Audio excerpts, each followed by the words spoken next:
Y un primer elemento que se tiene que tener a todas luces y que es crucial es el modo de selección de los congresistas. Maurice Duverger, que es un jurista francés, decía que el hecho de que los parlamentarios sean elegidos les atribuye una gran independencia frente al gobierno en dos aspectos. Primero, porque no dependen de él ni para su investidura ni para su revocación, excepto cuando se trata, obviamente, de la disolución, que constituye un caso de revocación colectiva más que individual. Para llegar a ser y continuar siendo parlamentario, basta con obtener y observar la confianza de los electores de una circunscripción. Apoyados en ellos es posible desafiar a todos los gobiernos.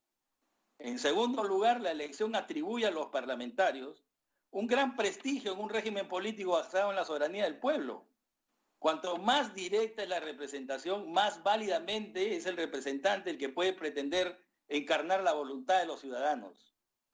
Los parlamentarios están más cerca de la fuente del poder que los ministros, que los jueces, lo que les concede una gran importancia respecto de ellos. Y por eso es que no debemos tener el complejo de inferioridad y de ir desmenuzando y despedazando, desmembrando las atribuciones que están en la Congreso se convierta en un órgano autónomo e independiente. Sin autonomía e independencia no hay parlamento, y si no hay parlamento no hay división de poderes, si no hay división de poderes no hay derechos humanos, no hay constitución. Eso es muy importante tener en cuenta. Pero el origen democrático del parlamento no basta. Para que el parlamento sea un órgano efectivamente independiente, al congresista hay que dotarlo de un estatuto jurídico, en el cual constituye una pieza clave y fundamental el sistema de las inmunidades parlamentarias, además de la irresponsabilidad por los votos y las opiniones que se emiten en el ejercicio de la función. La regulación de ambos institutos toma en la doctrina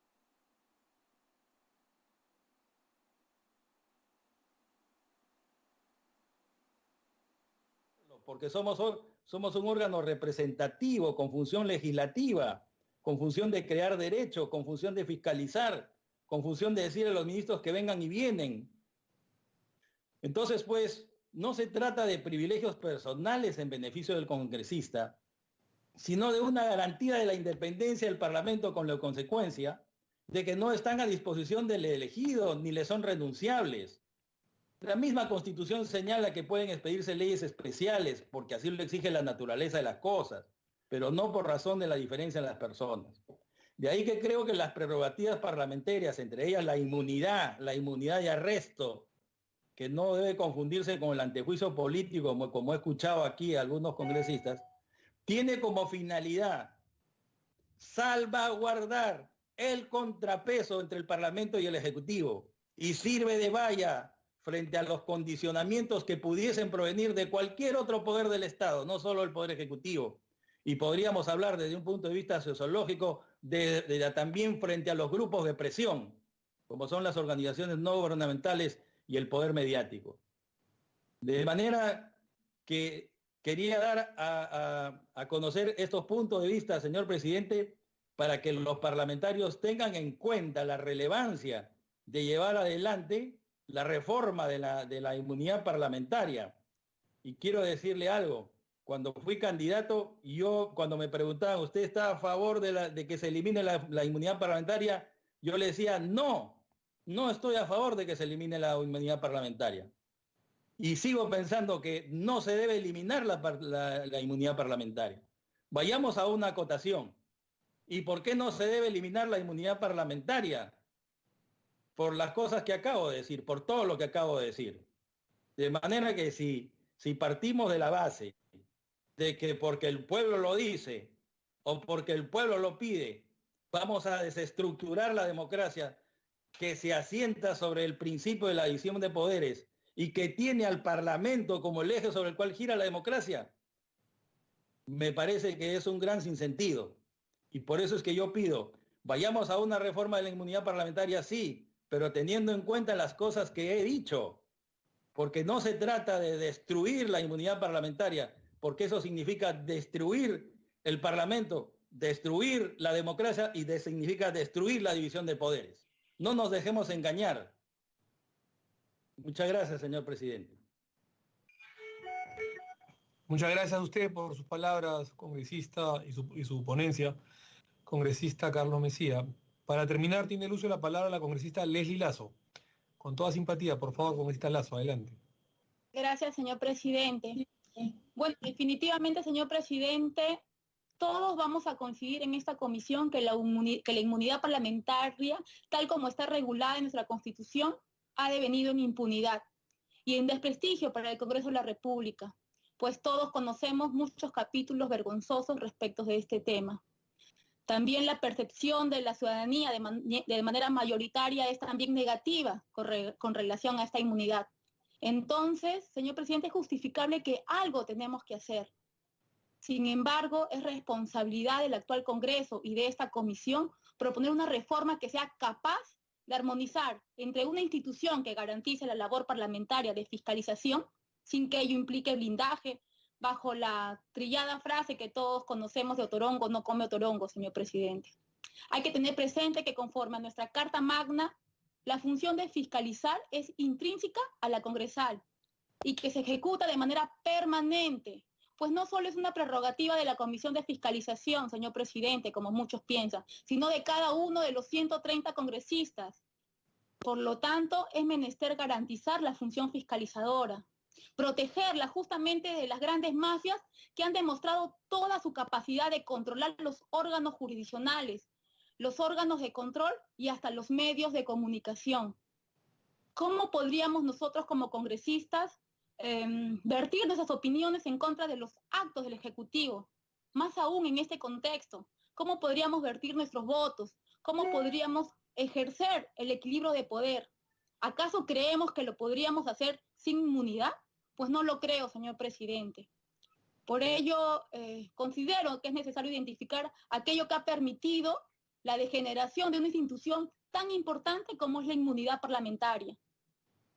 En ese sentido, señor presidente, manifiesto mi apoyo al predictamen en el sentido de restringir la inmunidad parlamentaria únicamente a algunos supuestos totalmente justificables, así como regular un plazo máximo, luego del cual se entendería por levantada la inmunidad parlamentaria. Eso es todo, señor presidente. Muchas gracias.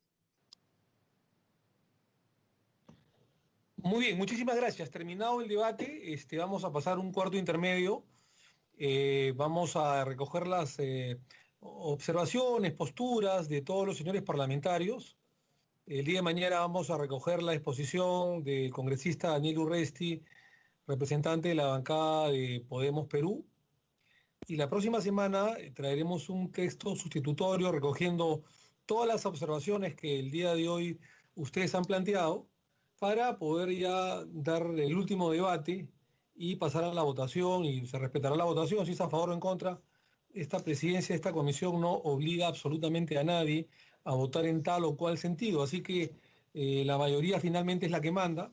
Sí decirles que esta es una reforma constitucional, venga por un lado, venga por el otro, o sea, la postura o el proyecto de los que han presentado es una reforma constitucional, sea total la eliminación o parcial o la restricción, es una reforma constitucional y no solamente se necesitará una mayoría simple acá en la Comisión de Constitución, sino ya en el Pleno una mayoría calificada de 2/3 y que será aprobada en 2 legislaturas consecutivas. Entonces, decirles que estamos avanzando, que queremos llegar a un equilibrio, compréndanos, hay 4 o 5 posturas, queremos unificar que este predictamen tenga una coherencia y recoger, digamos, las posturas de la mayoría, ¿no?, en la que están de acuerdo o con eliminar o con restringir la inmunidad parlamentaria. Entonces, digamos, yo les agradezco la intervención de todos ustedes, los que están a favor del predictamen, de los que no lo están también, y de los que quieren reformar parte de él también, incluso de los que no están de acuerdo con eliminar la inmunidad parlamentaria. Esto es un foro político absolutamente democrático y respetamos todas las opiniones que se verán traducidas finalmente en su debida oportunidad en los votos. La idea de esta presidencia de la comisión es que la próxima semana, ya con el último predictamen y habiendo cogido la exposición del último parlamentario el día de mañana se pase a votar, ¿no? Entonces, eso es lo que... Sí, congresista Chávez, dígame. Sí, presidente, había pedido que se pueda invitar al señor doctor Gustavo Gutiérrez Tixi, porque él es miembro del Ejecutivo y tiene un estudio muy reciente sobre la inmunidad parlamentaria. Congresista, encantado. Si el día de mañana puede asistir, nosotros le vamos a cursar la invitación ahora mismo a través de Secretaría Técnica. Si el día de mañana puede asistir, lo haremos, ¿no? Sin ningún problema. Si no puede asistir mañana, lamentablemente no podemos esperar tampoco más tiempo. Entonces, sugiérale al doctor Tice que el día de mañana esté con nosotros a partir de las 3 de la tarde y que coordine con Secretaría Técnica. Claro que sí, le agradezco. Sí, espero que él pueda, señor presidente, acudir mañana, pero me sigue preocupando que usted me diga que no tenemos más tiempo, porque ciertamente es una reforma constitucional, pero creo que el tema es tan importante que deberíamos prever la posibilidad de tener un debate bastante amplio. Gracias. Gracias a usted. Muy bien, entonces seguimos con el debate, entonces el día de mañana, escuchando a los expositores del tema de la eliminación de la inmunidad parlamentaria. El próximo martes habrá un texto sustitutorio que espero que por última vez sea debatido y votado finalmente para que después pase al Pleno, ¿no? Si así es la voluntad de la mayoría, claro que sí. Muy bien, tercer punto en agenda, tercer punto orden del día. Predictamen recaído en los proyectos de ley 3466-2018, Congreso de la República, 5216/2020, Congreso de la República, y 5259/2020, Congreso de la República, que proponen reformar el artículo 7 y 9 de la Constitución Política del Perú para fortalecer y garantizar el acceso universal a la salud. Estimados miembros de la Comisión de Constitución y Reglamento, que me honro presidir, quiero expresarles una vez más mejor y mayor reconocimiento por la gran labor legislativa que con todos ustedes se viene haciendo para sacar adelante las reformas políticas y electorales que el Perú necesita. En el camino de cimentar las reformas políticas y electorales, es importante también que nuestra comisión conduzca su reflexión legislativa sobre otras reformas, tan importantes como lo es el de la salud, sobre todo en estos tiempos de pandemia y desastre sanitario nacional y universal. En ese orden de ideas, les estamos presentando el predictamen con respecto a la reforma del sector de salud, reforma constitucional para nuestro país, el cual ha tomado en consideración, repito, las siguientes iniciativas legislativas. El proyecto de ley 3466-2018, Congreso de la República, ley que fortalece el sistema de salud y modifica los artículos 7 y 9 de la Constitución Política del Perú. El proyecto de ley 5216/2020, Congreso de la República, ley de reforma constitucional que modifica los artículos 9 y 11 de la Constitución Política del Perú para garantizar el derecho fundamental a la salud. Y el proyecto de ley 5259/2020, Congreso de la República, que reforma el artículo 7 de la Constitución Política del Estado. Las propuestas legislativas aquí citadas, bajo diferentes ópticas y mecanismos, buscan resolver el crucial problema de la salud en nuestro país, motivo por el cual se ha tenido por conveniente acumularlos. Así, el predictamen que les presentamos, en concordancia con la opinión de los expertos consultados, y expertos no solamente en temas sanitarios, han venido los más prestigiados médicos del país, exministros de Salud, incluso a exponer en semanas anteriores a la Comisión de Constitución y Reglamento, pero también especialistas en Derecho Constitucional, que han sido escuchados y que han estado de acuerdo con los proyectos de ley, tanto los exministros de Salud como los expertos constitucionalistas, motivo por el cual se ha tenido conveniente, repito, acumularlos, ¿no? Las opiniones recibidas sobre el problema de salud han sido muy importantes, y de acuerdo a ello, tanto los especialistas en Derecho Constitucional, especialistas en los temas de salud, exministros de Salud, y de acuerdo a los proyectos de ley, digamos, presentados, nosotros estamos, repito, acumulando los mismos. El objetivo de esta reforma constitucional es precisar los principios constitucionales que rigen la salud de nuestro país. En primer lugar, el aumento del 6% del Producto Bruto Interno para el sector salud, encontrando su principal fundamento en el histórico olvido de un derecho humano y por el que muchos de nuestros compatriotas sufren cotidianamente sin poder pensar en un mañana mejor. Para ello, la ausencia de servicios de salud debido a la falta de infraestructura, equipos y personal médico especializado es simplemente la diferencia entre vivir o morir. Más aún hoy, por la crisis que todos los peruanos padecemos a causa del COVID-19, qué duda cabe, las condiciones sanitarias son las que están marcando de manera crucial la vida de nuestros compatriotas. Pese a esta situación de casi abandono, el nivel de inversión sigue siendo pírrico para un país como el nuestro que aspira a ser miembro de la OCDE. Incluso pese a un crecimiento económico importante, nuestra visión de la salud se ha hecho cada vez más pequeña al punto de diluirse.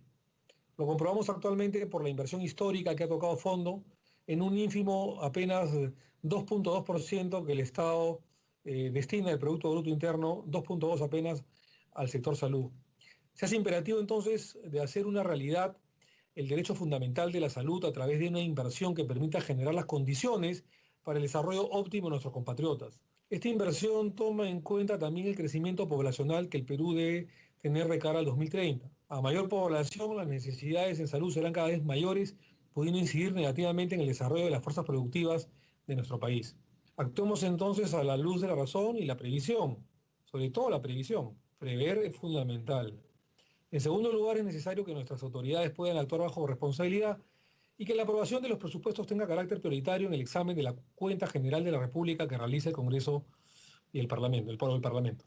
No bastará entonces con mencionar que la salud es un derecho fundamental. No basta mencionar simplemente que de manera declarativa, como hasta el día de hoy está en la Constitución Política del Estado, que es un derecho fundamental a la salud. No.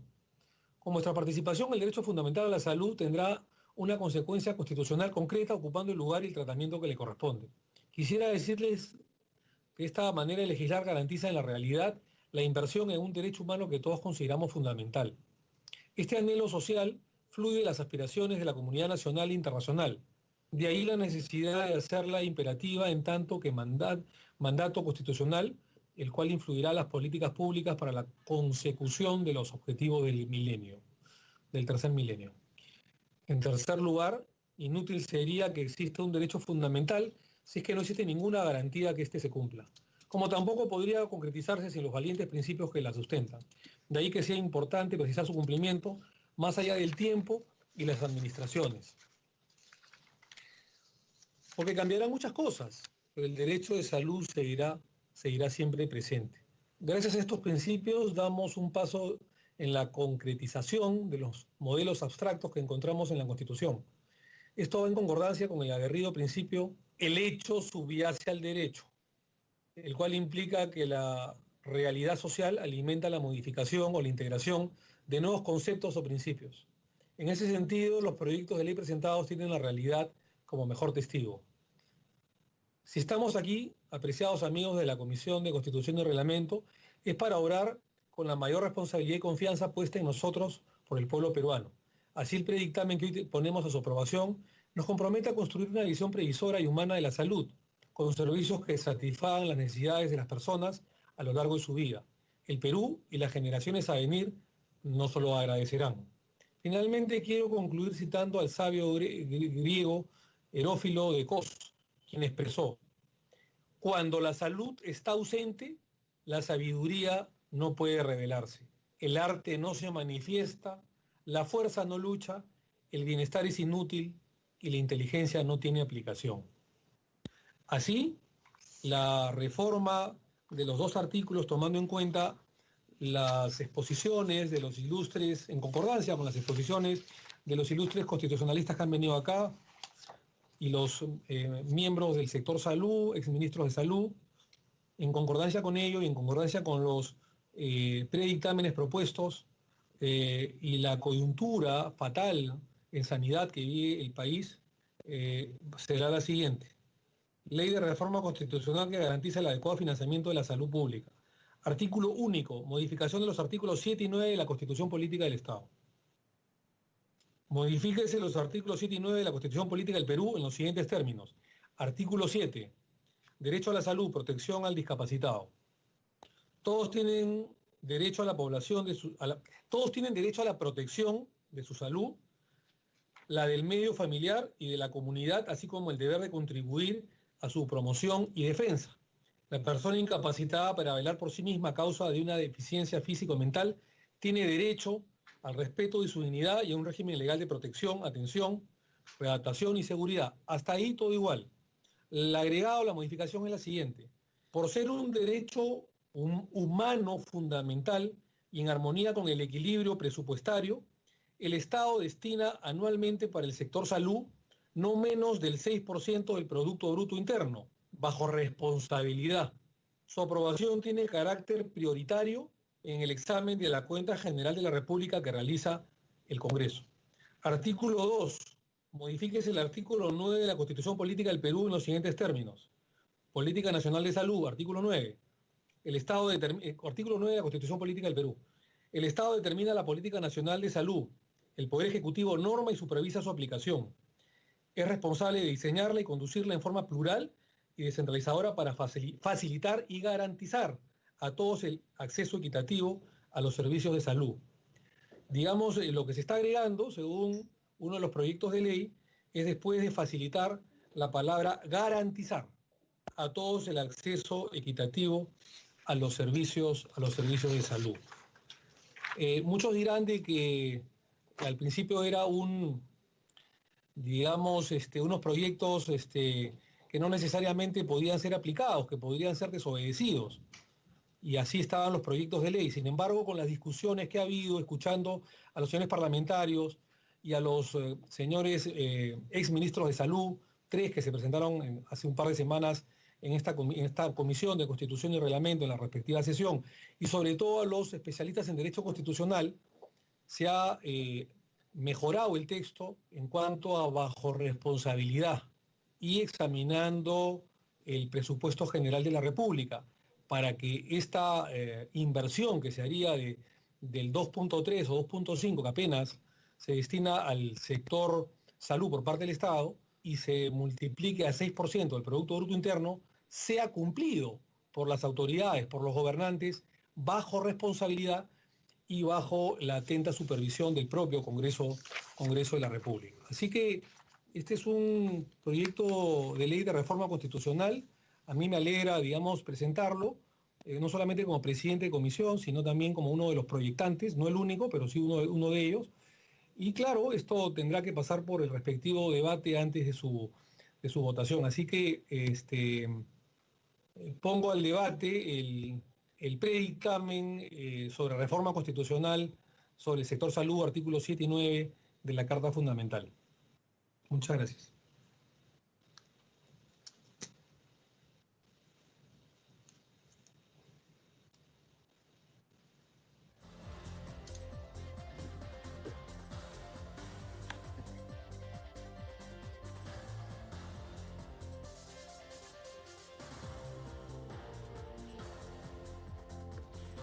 Congresista Columbus, nunca lo veamos, así que usted es el primero en abrir fuegos en esta discusión sobre el tema del derecho a la salud. Por favor, adelante, con todo aprecio. Muchas gracias, presidente. Creo que mi último comentario ha calado hondo en usted porque lo trae a colación nuevamente. Pero, presidente, yo quería hacer algunos comentarios respecto a este tema del porcentaje del PBI que se está señalando, ¿no? Antes de hacer una reflexión sobre el tema, ¿no?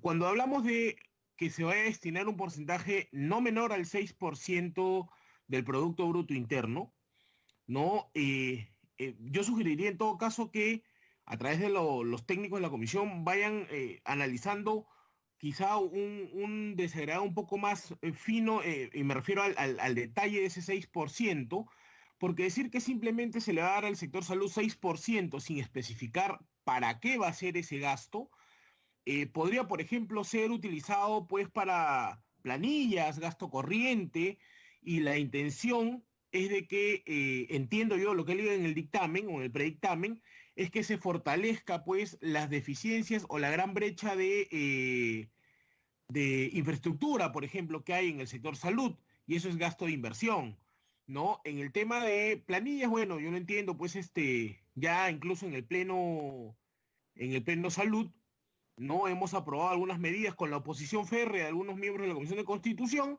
pero la sensatez primó y finalmente se han aprobado estas normas, ¿no? Que incluso, como lo mencioné en el pleno, había un documento que me alcanzó el Ministerio de Salud a través de sus funcionarios que decían que estaban de acuerdo con la posición del Parlamento, pero querían hacerlos de ellos por decreto de urgencia, ¿no? Entonces, La primera exigencia era si podemos, si es que la parte técnica puede analizar un mejor disgregado en ese sentido para no decir, toma, te voy a dar 6% del PBI y tú ve qué haces, ¿no? A lo mejor lo destinan, pues, como le digo, pues, a pago de consultorías, ¿no? A subir el sueldo a los funcionarios y demás, ¿no? Y esa no es la idea. Lo otro que nos debe llamar la atención también es que colocar digámoslo así, un indicador en la Constitución respecto del PBI es algo, por lo menos algo complejo, más allá de que reconozco que el derecho a la salud justa y a propósito de la pandemia en la que estamos, es un tema que tiene que ser atendido, pero ah, me preocupa, por ejemplo, si es que esto lo aprobamos ahora y se pone en vigencia ahora, ¿cómo va a repercutir, por ejemplo, en un PBI que no lo tenemos incierto, que hace la ministra de Economía, ha dicho hace poco que en abril hemos tenido una caída del 40% del PBI, ¿no? Y que hace unos días previos hemos visto, si no me equivoco, en el diario Gestión, que sacaron pues de que el MINSA solamente había ejecutado el 20 o el 26% del presupuesto asignado para COVID, ¿no? Para la crisis y emergencia COVID. Entonces, además del tema y creo que eso también lo resaltó el doctor Borea, si no me equivoco, incluso el abogado Luciano López, ¿no? En el sentido de que más allá del tema el reconocimiento o mejorar la redacción constitucional del tema de salud, viene también de la mano un tema que no solamente tiene que ver con la reforma constitucional, porque decirle a la ciudadanía que por arte de magia, reformando la constitución y poniendo que ahora va a haber un presupuesto del 6%, del 5, del 4, del porcentaje que sea del PBI, las cosas se van a solucionar en el sector salud, no es verdad, porque eso tiene que ver principalmente con la capacidad de gestión que van a tener, que tiene el actual gobierno o que van a tener las futuras administraciones, ¿no? Y el sector salud es uno de los más complicados y quizás junto al de educación y al de seguridad, los tres más abandonados en las últimas décadas, ¿no? Entonces, son esos los comentarios que yo quería dejar, señor presidente. Reitero la precisión, si es que se va a insistir en el tema del porcentaje en la Constitución, se tiene que afinar la redacción en el sentido para qué se va a utilizar o en qué se debería priorizar ese gasto, con la sugerencia que debería ser para gasto de inversión, que es la gran brecha que tenemos ahora en ese sector. Creo que como en todos los sectores donde tenemos brechas sociales. Y lo otro, ver cómo podemos también a través del Parlamento comenzar a apoyar, a fiscalizar, ¿no? Apoyar con la fiscalización o el control político respecto del tema de gestión en materia de salud, ¿no? Porque ya que estamos tocando el tema de salud, ¿no? Yo sí saludo, por ejemplo, que el ministro de Salud haya pues de una manera indirecta reconocido su error respecto pues esta inversión nefasta y millonaria que hizo en las pruebas rápidas y ahora pues lamentablemente con los miles de muertos que tenemos y los centenares de miles de infectados que tenemos, ahora diga pues que mejor hay que apuntar a las pruebas moleculares, como bien lo señaló por ejemplo la congresista Chávez hace ya un buen tiempo y creo que el congresista Almerí también, ¿no? Hay que ver un tema equilibrado, señor presidente, entre dar mecanismos constitucionales, legales, pero a la par también a través del Parlamento, ¿no? Fiscalizar el buen uso de los recursos públicos para que después no se diga también, pues, el pueblo, el ciudadano, que padece, pues, el tema de los malos servicios en materia de salud, ¿no? Después no digan, pues, que nos hemos puesto de costado ante esta crisis, ¿no? Eso es todo cuando quería señalarle al señor presidente y antes que se me pase, porque me acabo de acordar, en la estación de pedidos solicité, se me incluye en el grupo del congresista Costa, ¿no? O en el que preside el congresista Costa y no me respondió. Gracias, presidente. Tampoco lo veamos, congresista Dieter Columbo, no se preocupe, usted va a estar encantadísimo trabajando todo su conocimiento, sapiencia y técnica académica en el grupo de revisión de decretos de urgencia y decretos legislativos que preside el congresista Dino Costa, así que no se preocupe. Y en cuanto al tema